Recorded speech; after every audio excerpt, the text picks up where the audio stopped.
یوم القرآن کے عنوان سے مختلف گوشوں کو آپ کے سامنے پیش کرنے۔ السلام علیکم ناظرین، KBN نیوز چینل میں آپ تمام کا تہہ دل سے استقبال ہے۔ آئیے آج کی اہم خبر پر نظر ڈالتے ہیں۔ قرار رکھتے ہوئے یوم القرآن کے عنوان سے مختلف گوشوں کو آپ کے سامنے پیش کرنے کی سعادت حاصل کریں گے۔ یہ وہ مقدس مہینہ ہے جس کے تعلق سے سرکار عالم صلی اللہ تعالیٰ علیہ وسلم نے ارشاد فرمایا کہ رجب اللہ کا مہینہ ہے، رجب اللہ کا مہینہ ہے، شعبان میرا مہینہ ہے اور رمضان میری امت کا مہینہ ہے۔ تو اس اعتبار سے اس مقدس مہینے کی فضیلت اور افضلیت اس بات سے ظاہر ہوتی ہے کہ سرکار عالم صلی اللہ علیہ وسلم شعبان سے مسلسل روزے رکھا کرتے تھے اور رمضان کے آغاز سے قبل اس میں تھوڑا توقف فرماتے تھے، اور اس پر ارشاد فرمایا گیا کہ لوگ یہ نہ تصور کرے کہ شعبان سے مسلسل بلا وقفہ رمضان کے روزے رکھنا چاہیے، اس لیے تھوڑا توقف دینا مقصود ہے۔ بہرحال اس مقدس مہینے کی فضیلت اور عظمت کے تعلق سے رسول کریم صلی اللہ تعالیٰ علیہ وسلم کا یہ ارشاد ہے کہ اگر کسی کو یہ ظاہر ہو جائے، کسی کو یہ معلوم ہو جائے کہ اس مقدس مہینے کی برکتیں، سعادتیں، رحمتیں کس حد تک ہے، جب اس سے وہ آشنا ہو جائے تو وہ دعا کرے گا کہ اللہ تعالیٰ یہ مقدس مہینہ نہیں بلکہ مقدس سال بنا دے، سال تمام رحمتوں سے اپنے بندوں کو سرفراز فرماتے رہے۔ تو اس کی عظمت مسلمہ ہے، اور عام دنوں کی عبادت رمضان کی عبادتوں میں فرق ہے کہ عام دنوں میں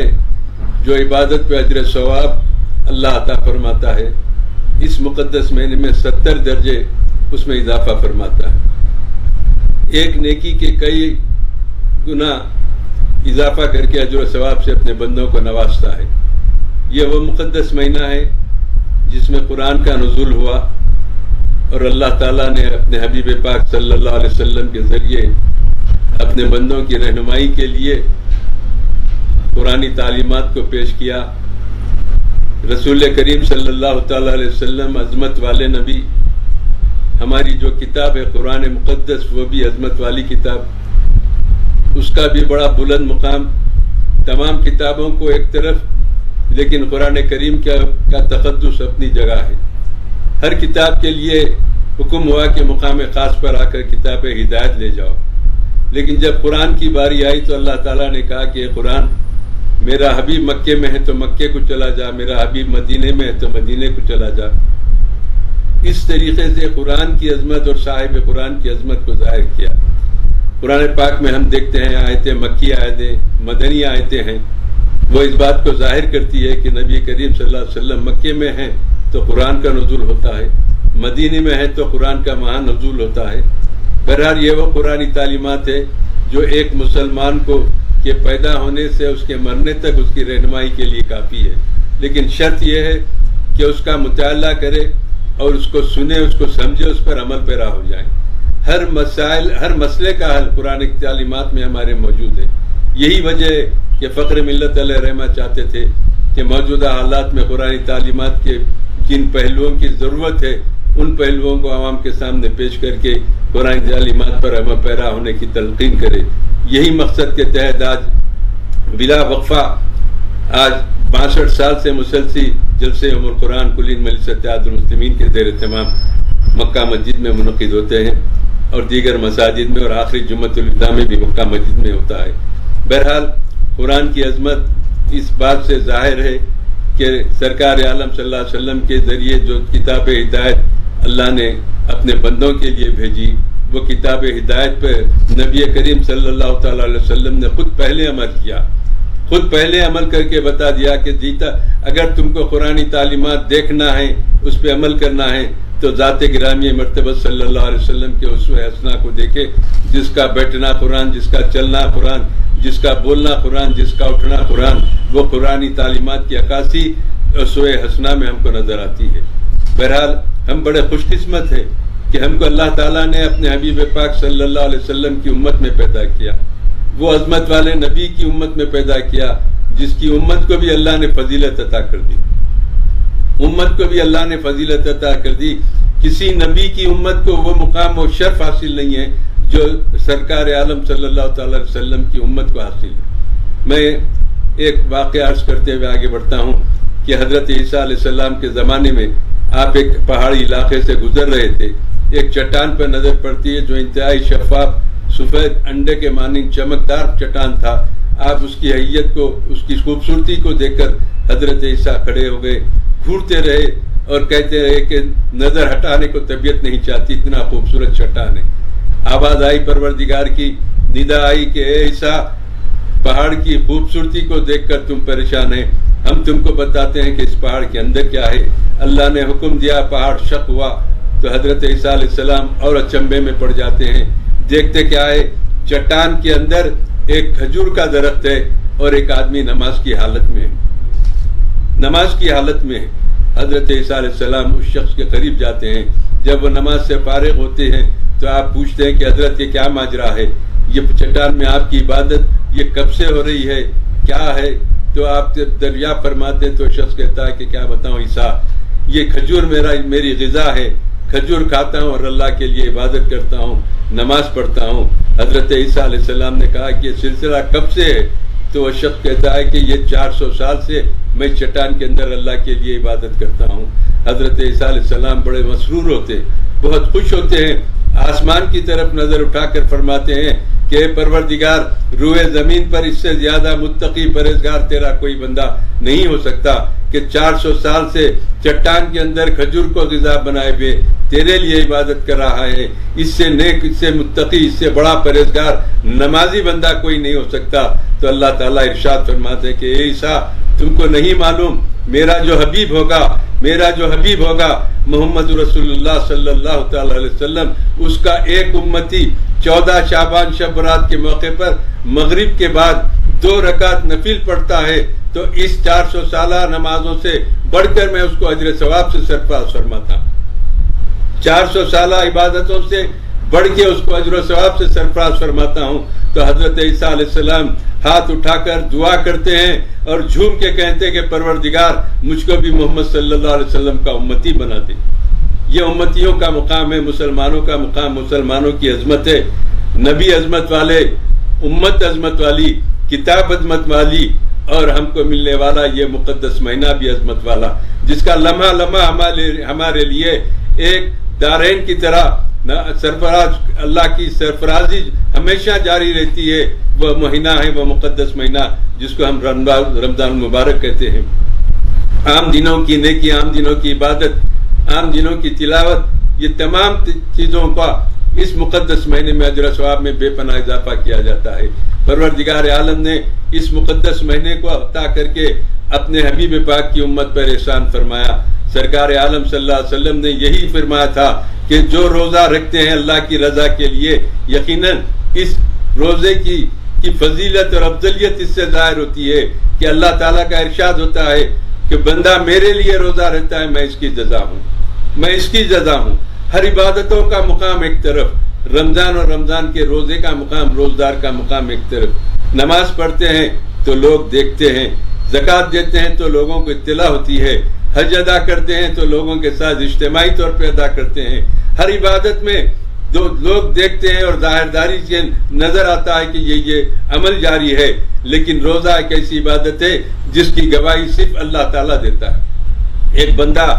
ایک مقام پہ بیٹھا ہوا ہے، تنہا ہے، پانی ہے، میوہ ہے، ہر چیز ہے، لیکن روزے کی حالت میں ہے اور خوف خدا میں رضا الہی کے لیے روزہ رکھتا ہے، کسی چیز کو نہ کھاتا ہے نہ پیتا ہے، اللہ کی خوشنودی کے لیے عبادت کرتے رہتا ہے۔ اور یہی وجہ ہے کہ روزہ بندہ اللہ کے لیے رکھتا ہے، اور اللہ اسی لیے کہتا ہے کہ بندہ میرے لیے روزہ رکھتا ہے، میں اس کی جزا ہوں، میں اس کی جزا ہوں، اس کا اجر دینے والے پروردگار ہے۔ اس لیے کہا گیا کہ جنت میں ایک دروازہ ریان نام کا ہوگا جہاں سے روزدار کو داخلے کی اجازت رہے گی، اور روزے دار وہ ریان باب ریان سے داخل ہوگا۔ روزے دار کی فضیلت، اس کی افضلیت کہ حالت روزہ میں جب نماز پڑھتے ہیں یا تلاوت کرتے ہیں جو کچھ بھی عمل اس کا جاری رہتا وہ اجر و ثواب کا مستحق ہوتے رہتا ہے. حتیٰ کہ کاروباری لوگ ہیں، ظہر پڑے چلے گئے، عصر کو آنا ہے، انتظار عبادت ہے، وقت ہوتے پھر عصر کو آ جاتے ہیں، تو وہ انتظار عبادت کا جو وقت ہے وہ بھی اللہ تعالیٰ اس میں بھی اجر و ثواب سے سرفراز فرمانے کا وعدہ کیا ہے. بہرحال یہ مقدس مہینہ ایسا ہے جس کے تعلق سے کہا گیا کہ یہ ایک روزے دار، اور روزہ جو فرض ہے، روزے دار جب روزہ رہتا ہے تو روزے دار کے لیے سمندر کی مچھلیاں دعا کرتی، سمندر کی مچھلیاں روزے دار کے لیے دعا کرتی ہیں. بتائیے روزے دار کا اور روزے کا کیا فضیلت ہے، اندازہ کیجئے. بہرحال یہ مقدس مہینے میں ہم کو چاہیے ہم اپنے اعمال کو سدھارے. 11 مہینے ہم جس انداز سے زندگی گزارتے ہوئے عادی ہو گئے، اس مقدس مہینے میں جب آتے ہیں تو ہم نمازوں کی پابندی کرتے ہیں، جماعت سے نماز پڑھتے ہیں، اور اس کے بعد روزے کے 1 ماہ تک مسلسل اپنے عبادتوں کے ذریعے اپنے اللہ کو راضی کیا کرتے ہیں. بہرحال ہم کو چاہیے کہ عمل یہ سلسلہ ہم جاری رکھیں، اس کو اس انداز سے جاری رکھیں کہ سال کے 12 مہینے ہم کو عادت ہو جائے کہ ہم عبادتوں کے لیے قائل ہو گئے. اندازہ کیجئے رسول کریم صلی اللہ تعالی علیہ وسلم کے دور میں صحابہ کرام کا کیا عالم تھا. کسی کو بھی کوئی خوشحالی نہیں تھی، غربت میں مبتلا تھے، آنکھ پہ کپڑا میسر نہیں ہے، کھانے کو کھانا میسر نہیں ہے، لیکن نمازوں کی پابندی کیے جاتے تھے. بڑی بڑی پریشانیوں میں گھرے رہتے تھے لیکن نمازیوں سے غفلت نہیں کرتے تھے. ایک صحابی کا طریقہ تھا، مسجد نبوی میں نماز پڑھ کے لوٹ جاتے تھے جلدی. سرکار عالم صلی اللہ علیہ وسلم روز دیکھتے، ایک مرتبہ اشارے سے رکوایا اور دریافت کیا کیا بات ہے تم نماز پڑھ کے فوری جاتے ہو. تو سرکار عالم صلی اللہ علیہ وسلم نے اس صحابی سے دریافت کیا تو صحابی نے بصدیدت عرض کیا، یا رسول اللہ صلی اللہ علیہ وسلم، میرے گھر میں میں اور میری بیوی رہتی ہیں، ہم دونوں کے درمیان ایک کپڑا ہے، چونکہ فجر کا وقت مختصر ہوتا ہے، ہم گھر میں گڑھا کر لیے ہیں، میں نماز کو آتا ہوں تو میری بیوی اپنے بدن کو ڈھانکنے کے لیے گڑھے میں اتر جاتی ہے، اور میں جب جاتا ہوں تو میں اپنی چادر ان کو دیتا ہوں، چونکہ فجر کا وقت تھوڑا ہوتا ہے، میں گڑھے میں بدن کو ڈھانپنے کے لیے اتر جاتا ہوں، وہ نماز ادا کرتی ہے. تو سرکار عالم صلی اللہ علیہ وسلم اس صحابی کے جواب سے مسرور ہوتے ہیں، خوش ہوتے ہیں، تو صحابہ کرام کو کہتے ہیں کہ بیت المال سے ان کو کپڑا دیا جائے. وہ صحابی کپڑا لے کر گھر جاتے ہیں. ذرا تاخیر ہوتی ہے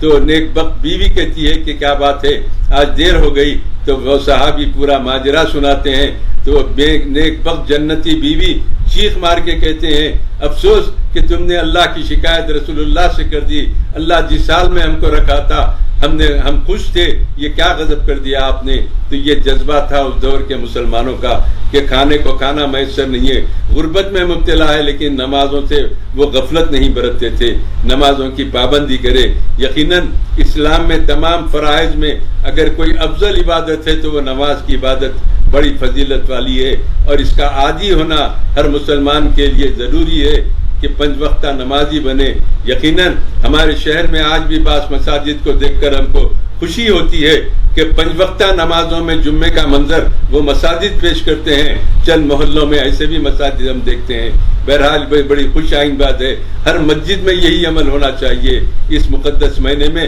ہم اپنے گناہوں سے توبہ کریں، اور جب کبھی بھی دعا کا وقت آتا ہے ہمارے بزرگوں نے بتایا کہ سب سے پہلے اپنے گناہوں کی معافی کی دعا کرے، اس کے بعد اپنے لیے اور دوسروں کے لیے سب کے لیے دعا کرے. یقیناً 2 کلومیٹر پہلے ملٹی نیشنل کمپنیز کے قریب، جو کہ بالکل آبادی سے لگا ہوا، بنگلور ہائی وے سے صرف 5.5 کلومیٹر، BT روڈ سے لگا ہوا، تمام ڈیولپمنٹ کے ساتھ 5,50,000 میں 100 گز کا پلاٹ. A1 ٹاؤن شپ میں آپ کا یہ چھوٹا سا انویسٹمنٹ آپ کا اور آپ کے بچوں کا مستقبل بدل سکتا ہے. آج ہی تشریف لائیں اور A1 ٹاؤن شپ کے اس پروجیکٹ سے فائدہ اٹھائیں. Office at pillar number 235 opposite fisheries department, Rajendra Nagar, Hyderabad. اگر آپ نے ہمارے چینل کو ابھی تک سبسکرائب نہیں کیا ہے تو یہاں پر ریڈ کلر کا سبسکرائب بٹن دکھ رہا ہے، اسے کلک کریں اور ہمارے چینل کو سبسکرائب کیجیے، اور ساتھ ہی ساتھ بیل آئیکن کو بھی کلک کیجیے، جس سے آپ کو تازہ اپڈیٹ ملتی رہے.